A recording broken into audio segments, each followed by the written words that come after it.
Queridos irmãos, a paz do Senhor Jesus, estamos cumprimentando a todos e a todas. Pastor Éder William, que está trazendo aí a saudação em nome do Instituto Bíblico Etnos. Estamos promovendo uma série de lives intituladas Evangélicos Pós-Pandemia. E hoje é quarta-feira, 10 de junho de 2020. Estaremos recebendo o nosso convidado, o pastor Enéas Ribeiro, que vai nos falar sobre a história do pentecostalismo. Já entrou aqui o pastor Luiz Santos. Quero cumprimentar ao querido pastor com a paz do Senhor Jesus e dizer aos irmãos que o pastor Enéas acabou de entrar e eu vou agora chamá-lo aqui para que ele participe conosco da live. Glória a Deus. Ele já vai aparecer aí. Opa! Oh, meu mestre! Receba aqui o meu abraço fraterno. É uma Eu alegria também. tê-lo, querido pastor Enéas Ribeiro. Já está Amém. entrando em várias pessoas. Hum, Está entrando aqui o Carlos. Quem mais? Marina, pastor Luiz Santos, Dona Rose Chagas, Marco Antônio. Deus abençoe a todos e a todas. Meus amados, estou recebendo aqui o meu amigo, pastora Gisele, entrou aí, serva de Deus hum. abençoada. É a primeira dama aí, não é isso, pastor Enéas? O senhor conhece ela, Isso né? mesmo. First Lady, my First Lady. Meus amados, estou recebendo aqui o meu amigo, meu irmão, pastor honrado, servo de Deus, que nós temos uma profunda estima, pastor Enéas Ribeiro, e ele vai ser o canal de Deus para nos transmitir aqui informações importantes sobre a história do pentecostalismo. Eu peço a gentileza que o senhor cumprimente os nossos internautas aí nessa palavra introdutória e também é, pode aí já fazer as considerações iniciais, dizendo também da sua pertença religiosa, onde o senhor está liderando, onde o senhor é pastor, as suas atribuições eclesiásticas. Falar um pouquinho da sua trajetória ministerial, por gentileza. Tá, joia. Paz e graça, pastor Éder, meu amigo e mestre também. Tive o privilégio de ser aluno do pastor Éder William, em especial na matéria pneumatologia e pneumatologia pentecostal, né? Isso marcou muito minha vida e tanto que hoje é a minha matéria predileta no seminário. Eu dou essa matéria, dentre outras, e tive como primeiro mestre nessa matéria, mestre Éder William, grande ensinador da palavra de Deus e da teologia bíblica pentecostal. Amém? Bom, os que não me conhecem, eu sou Enéas Ribeiro, pastor na Igreja de Deus em Cristo, Missão da Fé Apostólica, também conhecida como COGIC, MFA. COGIC é a sigla de Church of God in Christ, Igreja de Deus em Cristo. É uma denominação afro-americana importante, grande, histórica, com 113 anos de história, que emergiu direto do movimento da Rua Azusa, que é sobre o qual vamos falar aqui hoje um pouquinho, né? Hoje eu estou pastoreando uma igreja em São Mateus, a sede de um distrito, onde eu sou superintendente pela bondade de Deus, e também atuo nacionalmente em nossa denominação como coordenador de educação cristã e de escola bíblica. E tenho buscado trazer à nossa igreja essa coesão da doutrina pentecostal histórica clássica. É um desafio, especialmente nesse século onde há uma mistura entre o neopentecostalismo, entrando sorrateiramente no pentecostalismo clássico histórico, e a gente tem esse desafio de manter as raízes históricas e teológicas do pentecostalismo. E acerca disso nós vamos tratar um pouco hoje aí com a anuência do pastor Éder William. Hoje eu estou aqui como seu aluno. Opa! Que Estou honra! aqui como seu aluno para aprender com o senhor e dizer que nós estamos acompanhando o seu trabalho nas redes sociais e dizer que o seu trabalho é muito relevante, muito importante e prossiga avante nessa jornada, Amém. porque certamente Deus conduzirá o senhor a patamares elevados. Amém. Amém. E é uma honra muito grande, estou muito contente em tê-lo aqui na nossa live. Também, pastor. E tenho certeza, pastor Enéas, vou marcar aqui o cronômetro do Instagram. O Instagram me diz que já gastamos 5 minutos, temos 55 minutos. Mas, enfim, retomando a minha palavra, eu estou muito honrado em tê-lo aqui e tenho certeza que cada um dos nossos internautas serão ricamente abençoados. No final da live, eu vou gravar o vídeo, vou mandar o link da gravação para o senhor e vou deixar também o link também no meu feed aqui do Instagram para que aqueles que desejarem assistir a gravação em outro momento possam assim fazê-lo. Ok. Peço desculpas que eu estou com um pouquinho de dificuldade para falar, que eu estou com uma afta na língua. Ah, isso é doloroso, hein? Já tive. Os meus amados internautas que estão entrando aí, uma Desma, entrou aqui, Madesma, Baiana. O pessoal nosso Belém. aqui também. Tem bastante gente entrando aqui. Eu queria falar o nome de todo mundo. Pastor Jefferson, Rui, lá de Campinas, Emerson Silva, Patrícia, tem bastante gente entrando.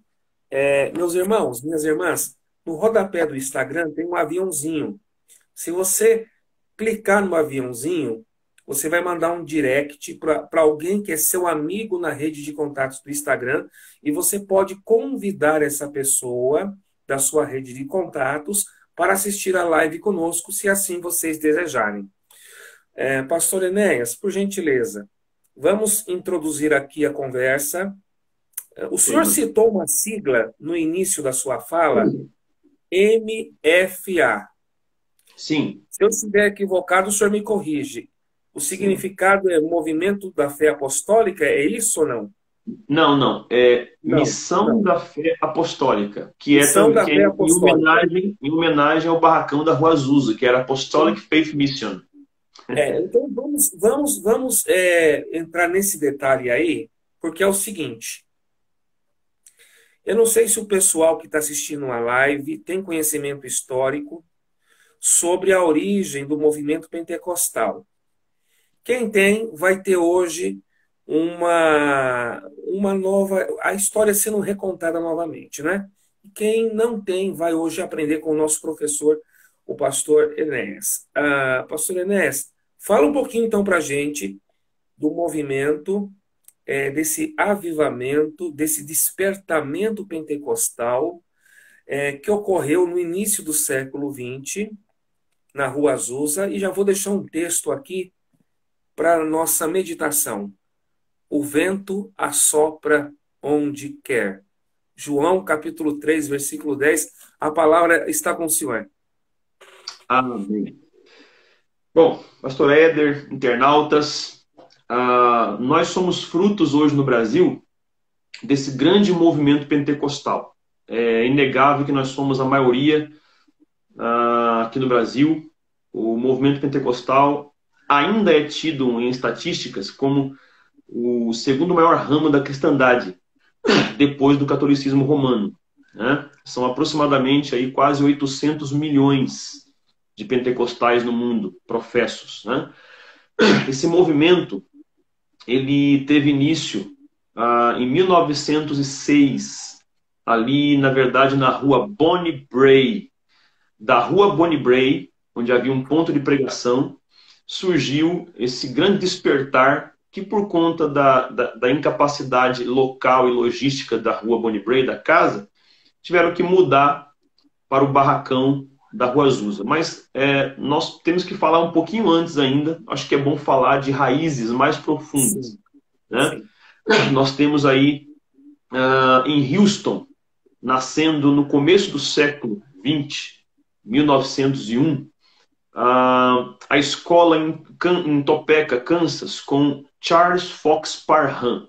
Charles Fox Parham, que era um pregador metodista, que teve um despertar de compreensão de qual seria a evidência do batismo com o Espírito Santo. Ele passou a cogitar e a difundir a ideia de que esse batismo com o Espírito Santo era mais do que uma experiência subjetiva, né? Mas era uma experiência que constava de uma evidência física externa, que, em sua concepção, era o falar em outras línguas, conforme o Espírito Santo concedia que falassem.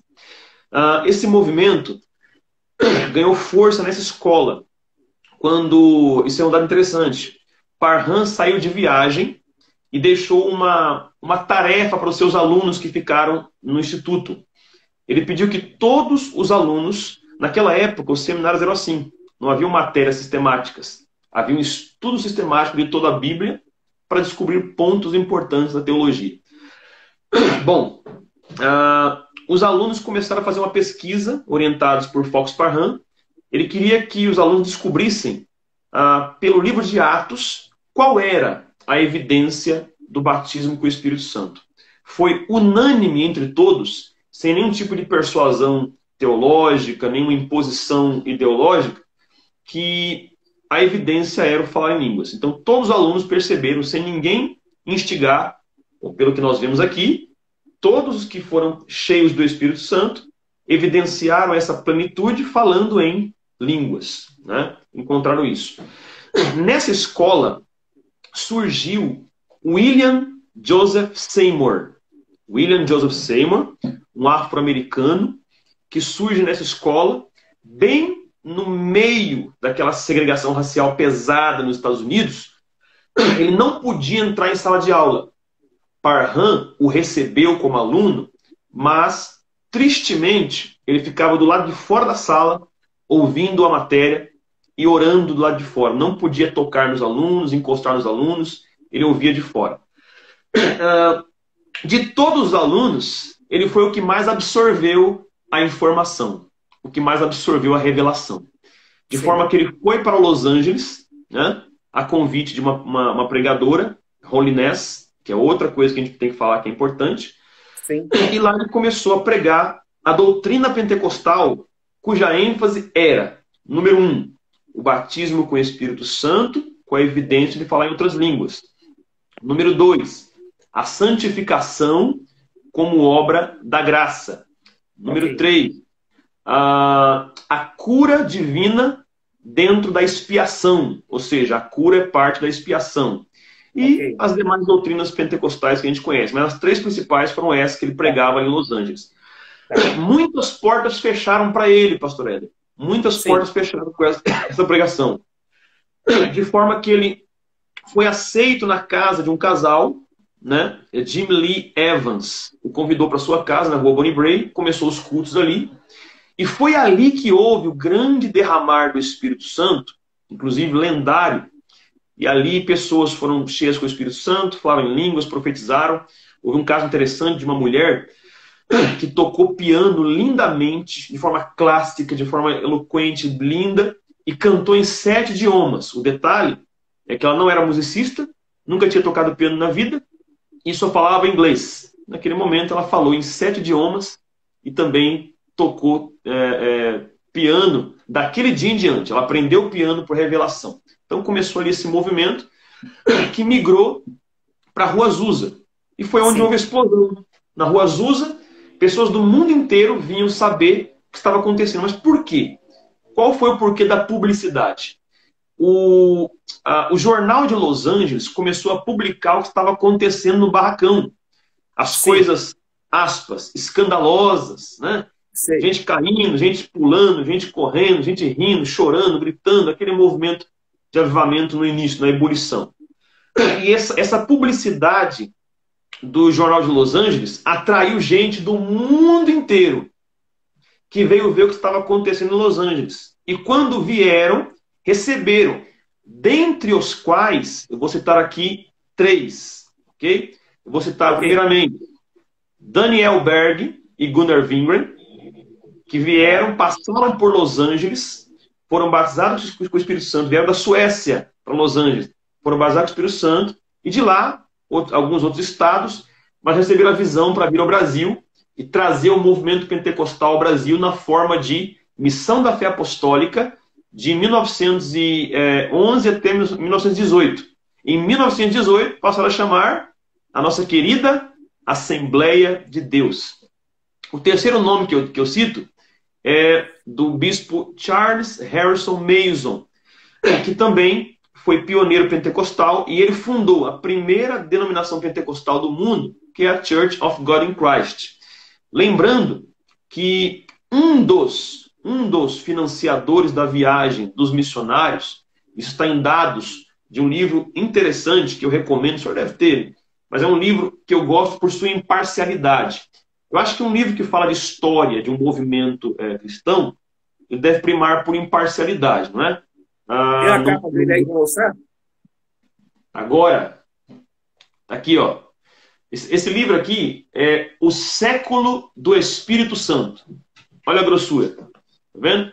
O Século do Espírito Santo. É um calhamaço de... Só um minutinho.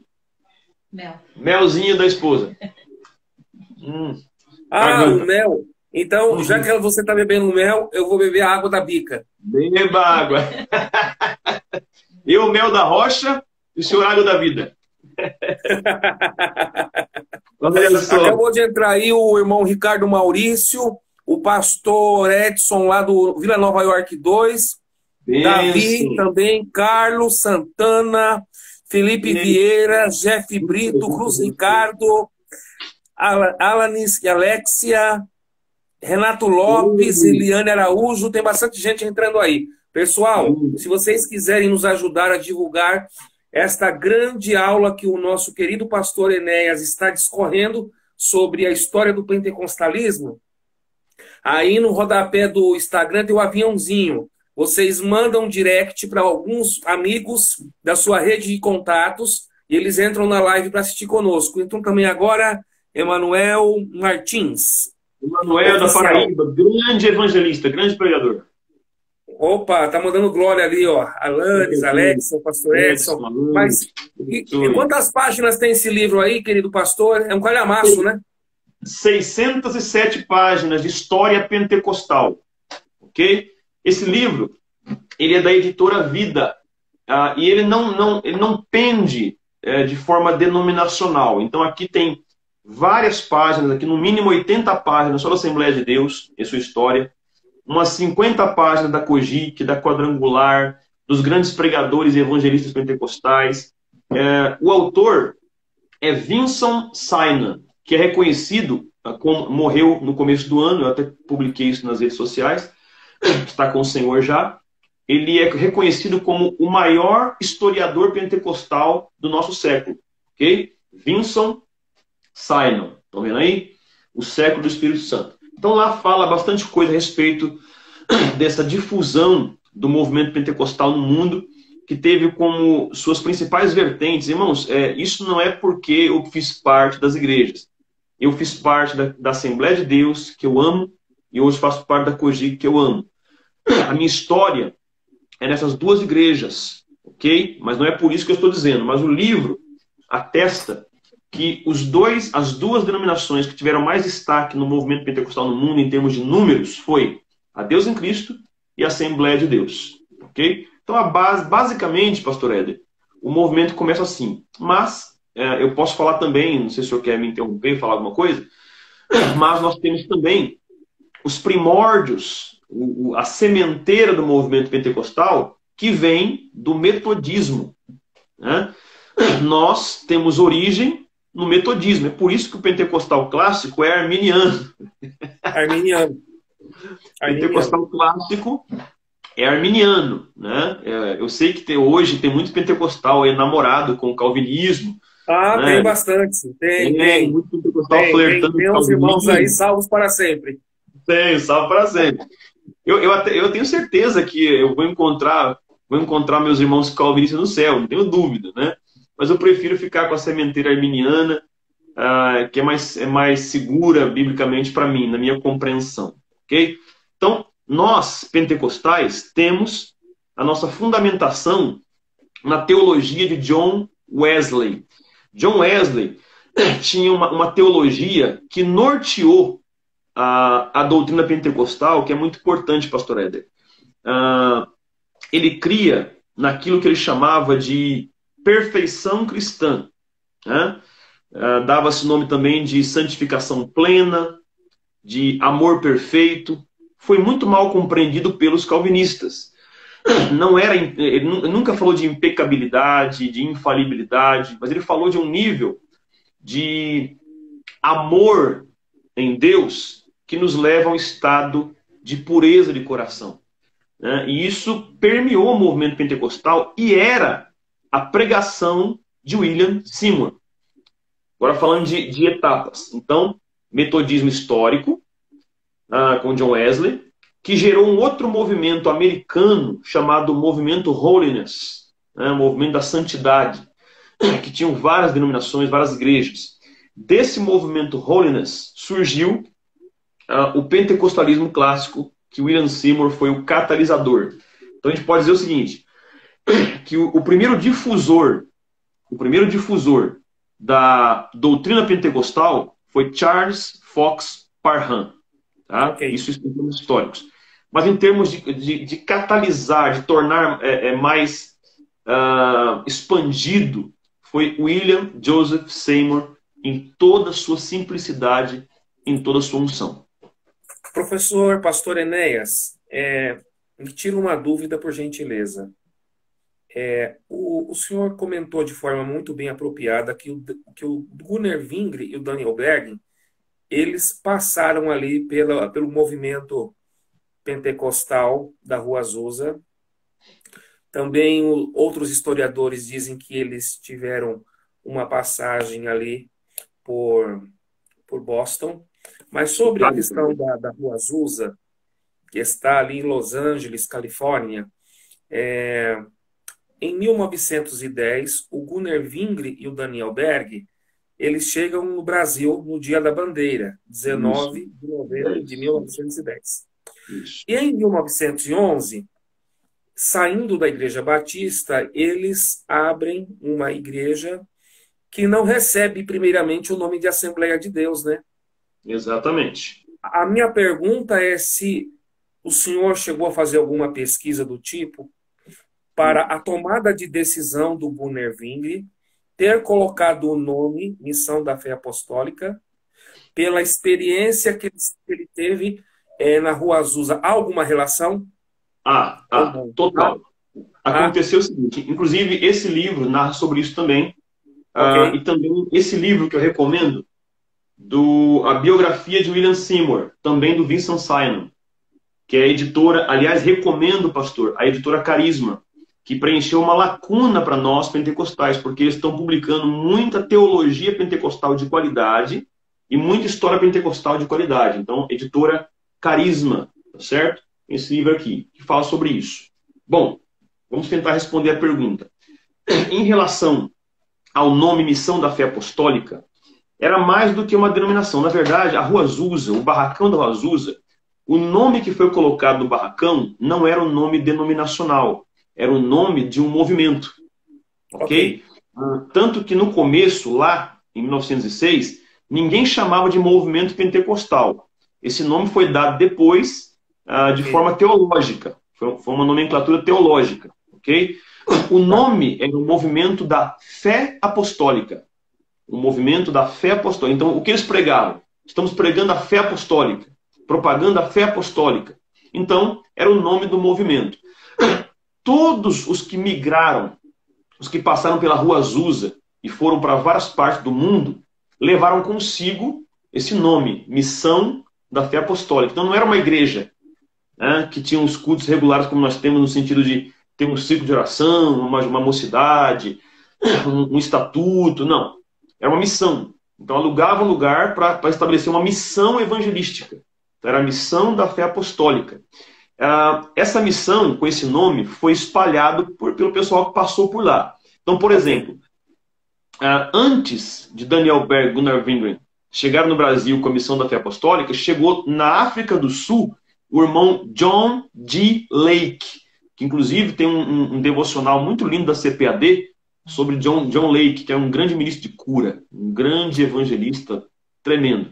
E ele foi para a África do Sul e ele fundou a maior denominação pentecostal da África do Sul, que é a Missão da Fé Apostólica, Apostolic Faith Mission. O irmão Daniel Berg, irmão Gunnar Ving, quando vieram ao Brasil, e ficaram no tempo da Batista, como o senhor falou, né? Da Batista. Sim. Depois, em 1911, eles começaram o trabalho a partir da casa da irmã Celina Albuquerque, a primeira mulher batizada com o Espírito Santo no Brasil. E quando saíram de lá, eles usaram o nome do movimento. Então, eles tinham Notícias da América. O movimento lá continua sendo Missão da Fé Apostólica. Foi o nome dado no Brasil ao início do movimento pentecostal. Porém, aconteceu um dado histórico muito interessante, pastor Éder.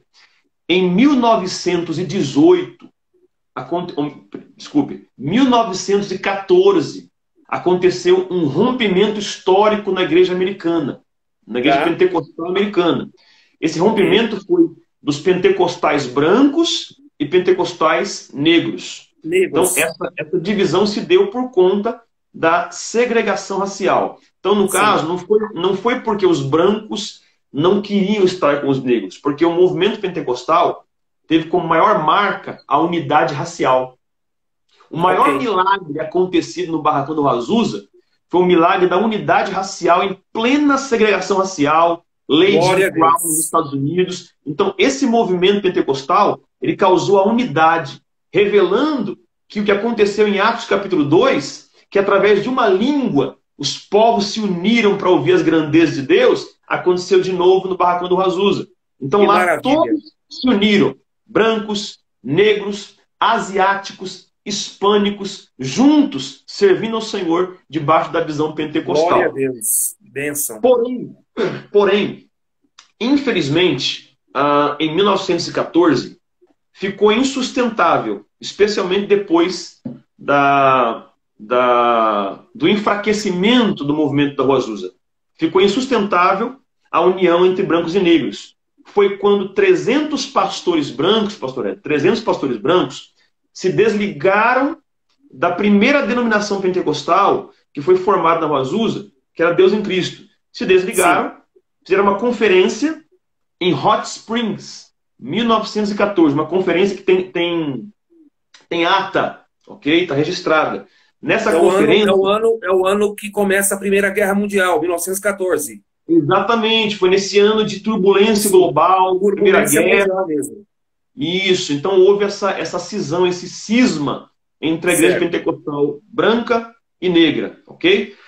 Houve uma ata dessa conferência e pacificamente os brancos formaram em Hot Springs pela primeira vez a Assembleia de Deus. Então o nome Assembleia de Deus surge em 1914. Tendo ouvido isso aqui no Brasil, os missionários Daniel Berg, Gunnar Vingren, também 4 anos depois, trocaram o nome de Missão da Fé Apostólica, que era o nome do movimento, para a nova denominação branca pentecostal, que era a Assembleia de Deus. Então, o nome Assembleia de Deus surge em 1914 e aqui no Brasil em 1918. Mas o Missão da Fé Apostólica é apenas o nome de uma missão, de um movimento. Foi muito bem explicado, queridos internautas. Eu estou recebendo o meu convidado de honra, pastor, professor Enéas Ribeiro, que está nos trazendo aí uma linha cronológica do século XX sobre a história do pentecostalismo. Ele já fez uma introdução muito importante sobre o período que antecedeu o avivamento da Rua Azusa. Já falamos um pouquinho do estopim que ocorreu ali na Rua Azusa, e agora estamos identificando com ele essa questão das Assembleias de Deus a partir de 1914. E no Brasil, o senhor falou bem, 1918, que é o ano que encerra a Segunda Guerra Mundial, o Gunnar Vingre, que exerce liderança na Assembleia de Deus Brasileira, o nome foi substituído. Missão da Fé Apostólica para a Assembleia de Deus. Existem algumas teses de doutorado na academia de alguns historiadores que se dedicam com a história assembleiana, que defendem a tese que o Gunnar Wingre, ele, em tese, sofreu uma pressão dos pastores brancos norte-americanos, estadunidenses, para que o nome da denominação fosse trocado de Missão da Fé Apostólica para a Assembleia de Deus. O senhor entende que, de fato, Gunnar Wingre, porque ele teve um momento de viagem, ele retornou para o seu país de origem, ele passou na América do Norte novamente, e ele retorna para o Brasil. E quando ele retorna, tem a troca do nome da denominação. Esse argumento que é dito pelos alguns pesquisadores na academia, o senhor também, nas suas pesquisas, identificou que ocorreram tensões, pressões de pastores brancos da Igreja Assembleia de Deus norte-americana sobre a pessoa de Gunnar Wingre, ou não? Olha só, eu creio que isso procede, porém não há uma informação precisa, pelo menos no material que eu colhi, ok? Mas para mim isso parece muito óbvio, né? Eu não quero aqui especular numa aula. Especular numa aula nunca é bom. Mas parece-me óbvio, considerando o quadro social daquela época. No quadro social norte-americano, a questão racial era muito forte. No Brasil, nem tanto, mas existia. Então, para mim parece muito óbvio que houve essa pressão desse concílio de pastores brancos da América com o nome Assembleia de Deus, para que houvesse o nome, porque a Missão da Fé Apostólica, pastor Hélio, ficou o nome para o movimento pentecostal negro. Ok. Entende? Missão da Fé Apostólica, que depois com o bispo Charles Harrison Mason, esse nome perdeu um pouco mais de força. Por quê? Porque a Deus em Cristo, ela cresceu muito mais do que o próprio movimento pentecostal Missão da Fé Apostólica. Né? Então a COGIC cresceu muito mais na América, então tirou esse nome. E, infelizmente, é bom lembrar que a grande efusão do Espírito Santo da Rua Azusa durou apenas 3 anos. Ok? De 1906 até 1909. Em 1910, nós temos aqui, por exemplo, nesse livro aqui, o registro, o relato do início do estabelecimento estatutário da Missão da Fé Apostólica como igreja. Então, em 1910, William Seymour... Oi? Como personalidade jurídica. Isso, exatamente. Não era. Até 1910, o Barracão da Rua Azusa era uma missão, um movimento espiritual. Em 1910, William Seymour também cedendo... Olha como a questão racial é de ambos os lados. Nós aqui cogitamos, especulamos que o irmão Wingren, ele sofreu pressão para colocar o nome Assembleia de Deus em função da questão racial. Especulamos. Okay. Mas o nosso irmão, o homem de Deus, William Seymour, também recebeu pressão para que não permitisse liderança branca na Missão da Fé Apostólica. E quando ele fez o estatuto da missão, em 1910, aí entra o homem, né? A gente tem que falar do outro lado também. Em 1910, ele faz o estatuto, inclusive aqui nesse livro, tem o estatuto da Rua Azusa. O estatuto é um tesouro. E aqui mostra que era proibido colocar brancos na liderança. Os brancos não podiam liderar. Cedendo também às pressões dos negros daquela época, que eram tão rechaçados. Então, houve de ambos os lados um ceder às pressões segregacionistas. Entrou agora o pastor Isaac Oficial também, o irmão Oséias Balzaretti, que é de Curitiba. O irmão Oséias é um servo de Deus, pesquisador também das Assembleias de Deus e um dos administradores do Memória das Assembleias de Deus, que tem mais de 140 mil seguidores com blog e grupos aí no Facebook e redes sociais. Deus abençoe a todos. Também entrou aqui o Alex, Rosilene, enfim, tem várias pessoas entrando aí. Pastor Enéas, então, veja bem, ocorreu essa cisão entre os pentecostais brancos, Igreja de Deus em Cristo, e os pentecostais desculpe, os pentecostais negros da Igreja de Deus em Cristo e os pentecostais brancos da Assembleia de Deus, Exato. em decorrência dessa segregação racial nos Estados Unidos. Mas o tempo vai correndo, né? A história vai correndo. Essa divisão entre as duas igrejas evangélicas, elas prosseguem ao longo do século XX, correto? Sim, prosseguem, porém houve, em 1997, recente agora, um tratado histórico nos Estados Unidos entre a Assembleia e a Deus em Cristo.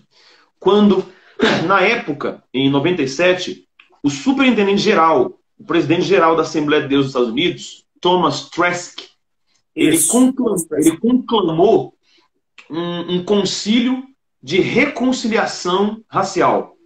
E naquele dia... Oi? Partiu dele isso. Partiu dele. Partiu do Thomas Trask, do pastor da Assembleia de Deus. Ele chamou para esse concílio e, por sua vez, os bispos da Deus em Cristo aceitaram, se reuniram e houve a cerimônia do lava-pés. Então, na América, na teologia... é bom lembrar, outro dado teológico, que na teologia americana, em especial da Deus em Cristo, a Assembleia também faz uso disso. Nós temos duas ordenanças aqui no Brasil, né? Que é a ceia, que é o batismo e a ceia. Sim. Então lá tem o batismo, a ceia e o lava-pés. Eles consideram João capítulo 13. Eles consideram João capítulo 13 como uma ordenança. Porque Jesus falou: eu lavei vossos pés, vocês devem seguir meu exemplo. Né? Então colocou como ordenança. Então houve um lava-pés entre lideranças maiores da Assembleia de Deus e da COGIC. E nessa ocasião, o que foi escolhido para lavar o pé do Trask foi o bispo Charles Blake, que inclusive é o atual bispo da COGIC Internacional. É o atual bispo. Isso, eles fizeram lava-pés, Thomas Trask e ele, e foi um momento muito lindo. Inclusive tem um vídeo na internet aí, que foi lançado bem no centenário do movimento pentecostal, em 2006, que é o Azusa, movimento Azusa. Não tem no YouTube agora, que mostra essa cena. Mostra a cena em que há um lava-pés, reconciliação, abraço, um mover do Espírito Santo maravilhoso. Houve, mas...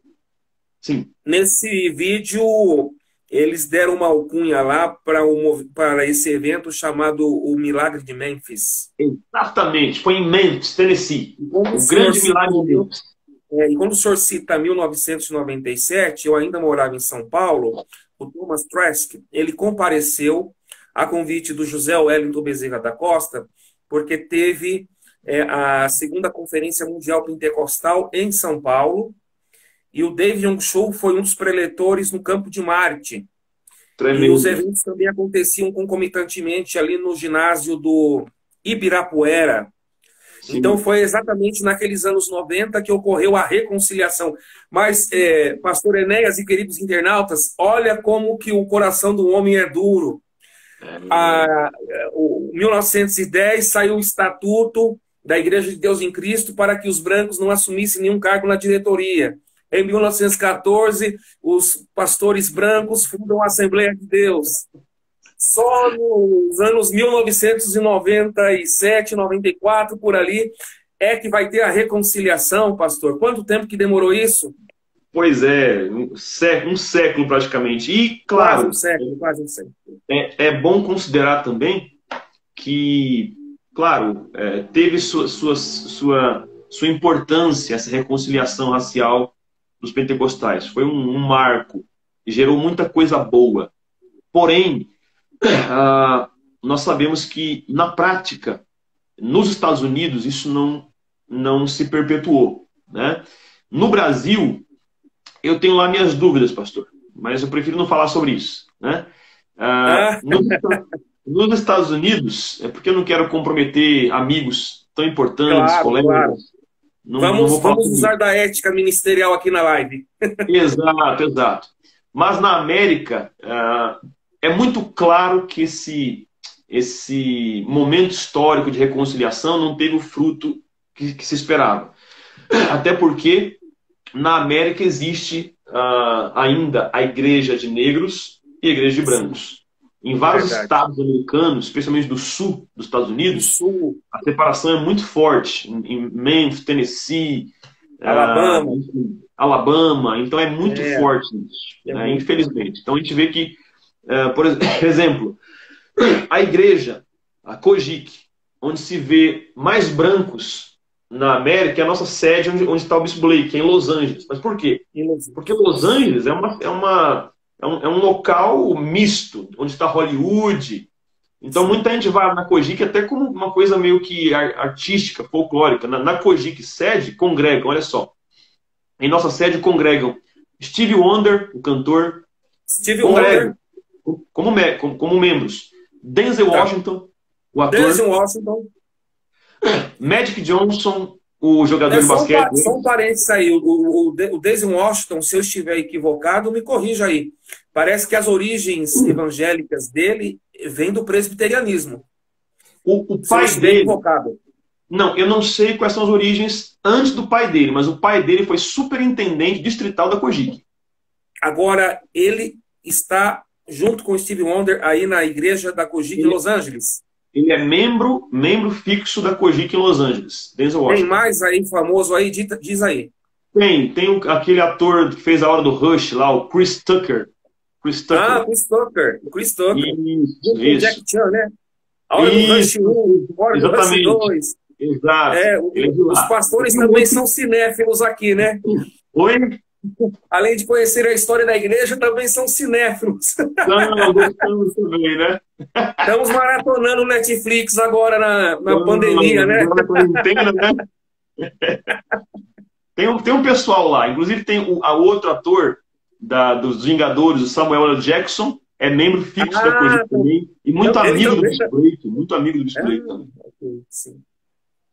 Bem, mas, pastor Enéas, nós já estamos com 42 minutos, mas passou rápido demais. Passou, rapaz. Ó, é o É que tá bom. seguinte, nós vamos ter que marcar uma outra live, numa Parte outra dele. oportunidade. O senhor topa a gente fazer uma outra live?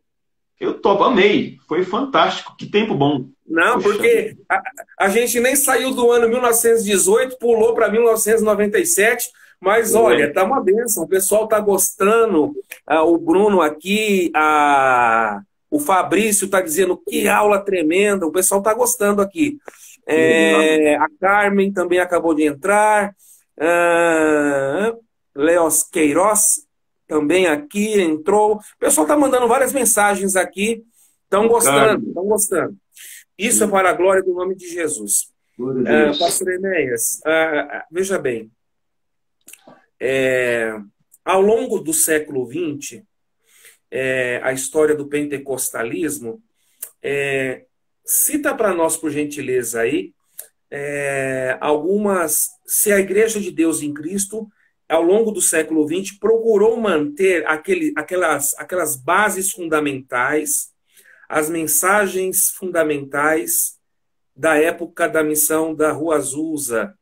Jesus Cristo salva, Jesus Cristo cura, Jesus Cristo batiza com o Espírito Santo. E eu também queria que você fizesse um paralelo, se a Igreja Assembleia de Deus norte-americana também seguiu a mesma veia do pentecostalismo clássico, ou se ao longo do século essa chama foi se esfriando. Qual a sua pesquisa, o seu entendimento sobre essas duas denominações ao longo dos séculos?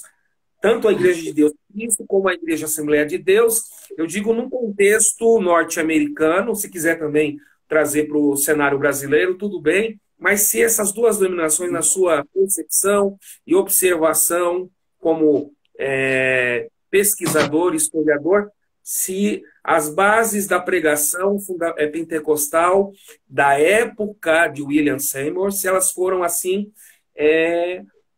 permanecidas, propagadas durante o século XX por essas duas denominações, principalmente aí na América do Norte. Doutor Éder, vamos lá. Teoricamente, sim. Teoricamente. Por quê? Na confissão de fé, tanto da Assembleia de Deus quanto da Deus em Cristo, se mantém o fundamento da teologia pentecostal, teoricamente. Só um ponto que ficou diferente, que houve uma diferença entre a Assembleia de Deus, que é o pentecostalismo branco, e a COGIC, que é o pentecostalismo negro. A diferença foi a doutrina da santificação. Então, qual é a compreensão? Os negros mantiveram a pregação de William Seymour. Por quê? O bispo Mason foi discípulo direto e amigo pessoal do William Seymour, né?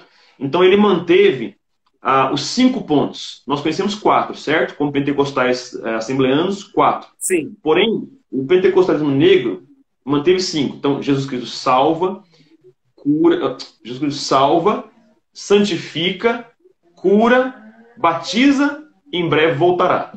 Então temos aqui o santifica. Eles mantiveram a ideia wesleyana de um momento específico da obra da santificação.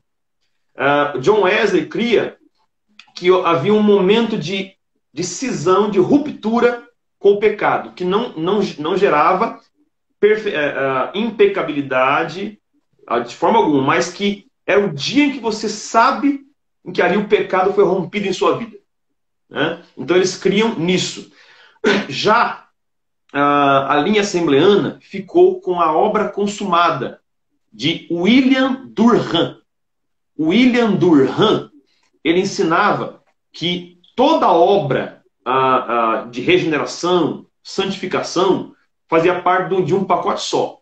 Então ele não separava a santificação da justificação pela fé. Já na Rua Azusa, e os negros mantiveram a justificação pela fé e só então a santificação. Então a pessoa só era santificada depois que sabia que era justificada. E a maior base deles, que eles usavam muito, era o texto da mulher adúltera, de João 8.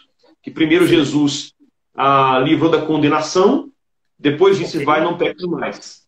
Então eles entendem por esse texto que a pessoa ela é justificada pela fé, como um dom, um presente de Deus, depois ela pode receber a experiência da santificação. Então essa doutrina, ela não foi abraçada pela Assembleia, que ficou com William Durham e a obra consumada.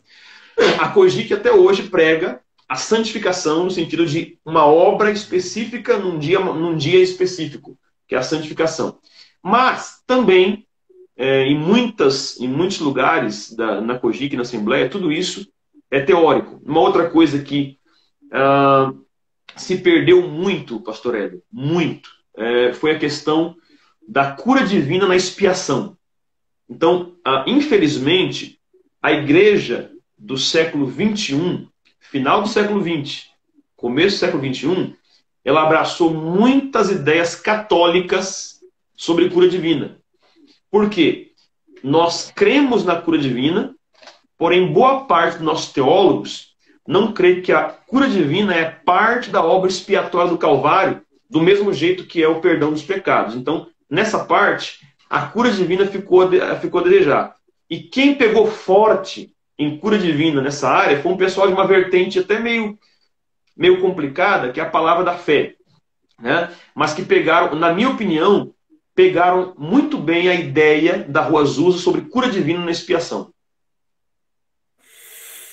Pastor Enéas, a sua esposa, a pastora Gisele, está passando aí a relação de livros e autores que são obras bibliográficas para quem quer se aprofundar no tema da história do pentecostalismo. Deus abençoe a pastora por essa importante contribuição.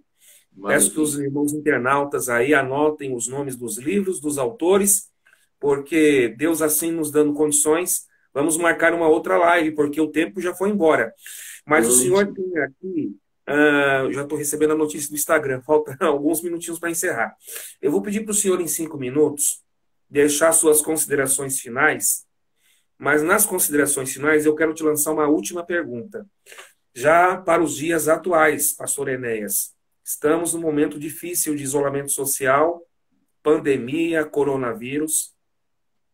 Diante desse quadro social que tem afetado a humanidade em todo o globo, na opinião do senhor e na percepção que o senhor tem e na leitura que o senhor faz na Bíblia, e com base no tema também da nossa live, História do Pentecostalismo, como que nós pentecostais podemos fazer história neste momento difícil, do isolamento social, da pandemia, do coronavírus, etc. Enfim, na opinião do senhor, já emendando para uma segunda pergunta, o senhor acredita que nós teremos um novo avivamento ou um reavivamento?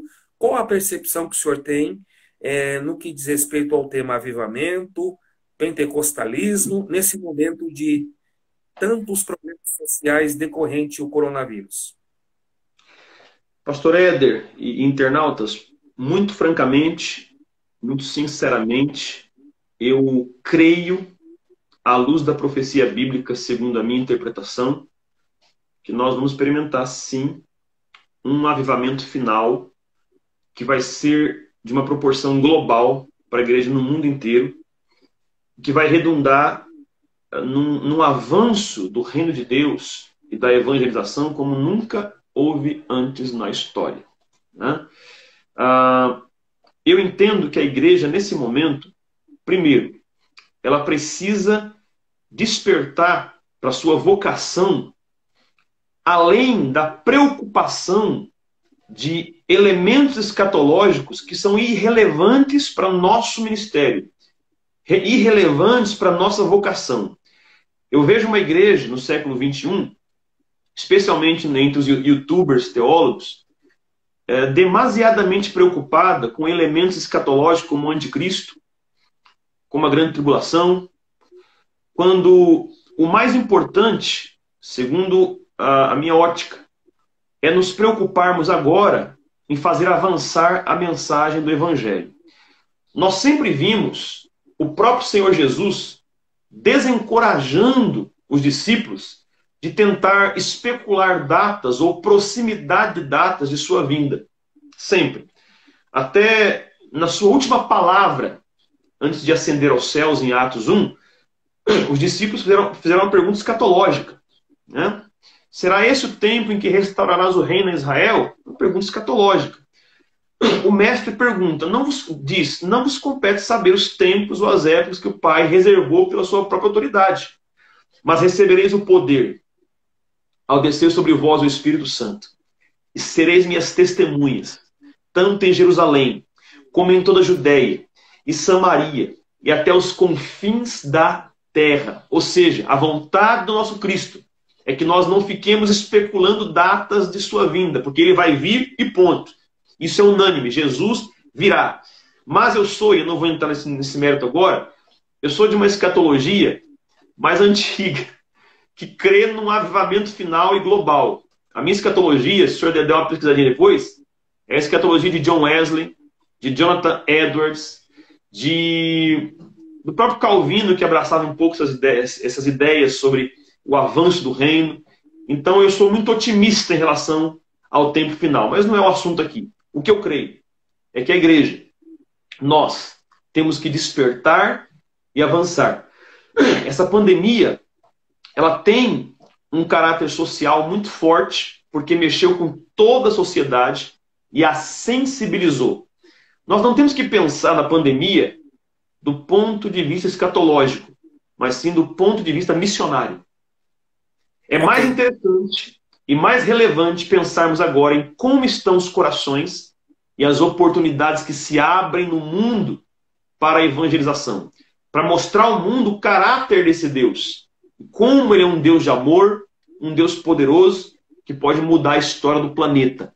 Essa é a minha chama, é o meu fogo, é a minha mensagem. Eu creio num avivamento final. Experimento já esse nível de avivamento no meu coração, como eu sei que o senhor também experimenta no seu coração. Essa chama. E que essa chama de Pentecoste, da Rua Azusa, arda no coração de cada um que está ouvindo e assistindo essa live. Que a chama da Rua Azusa não fique só nas páginas dos livros para você falar uau, mas que entre no seu coração, te incendeie e torne você uma testemunha pentecostal do Evangelho. Querido pastor Enéas Ribeiro, foi instrumento de Deus aí, queridos internautas, nos trouxe muitas informações históricas e agora uma palavra pastoral prática de grande importância. E quero agradecer a Deus a sua vida, pastor Enéas, a pastora Gisele, seus filhos, seu ministério, a todos que nos prestigiaram com a sua audiência. Peço que o senhor deixe os seus contatos para que aqueles internautas que quiserem encontrá-lo nas suas redes sociais, como é que fazem para te achar, pastor Enéas?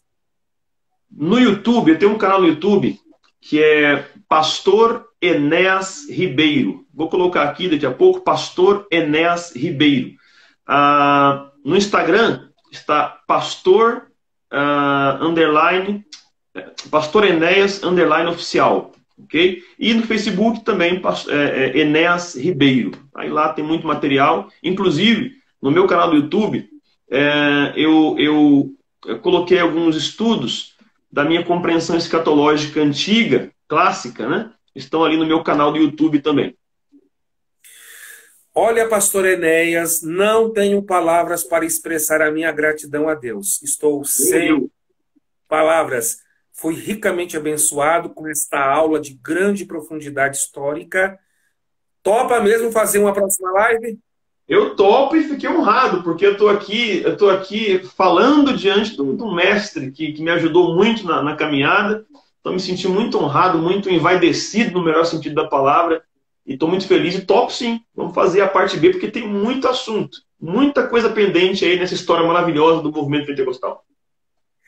Queridos internautas, eu quero cumprimentar a todos, desejando uma noite de descanso reparador e um beijo no coração do meu amigo, pastor Enéas, sua digna família, ministério honrado, que Deus tenha aprovado. E vou ler novamente o texto que foi lido no início da live.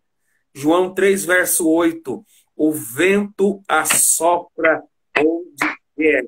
Esse vento soprou lá em Atos 2, na Rua Azusa, e sopra agora nessas redes sociais sobre todos os nossos internautas. Sejam todos abençoados em nome do Pai, em nome do Filho e do Espírito Santo. Amém. Amém. Abraço, pastor Éder. Deus abençoe. Amém.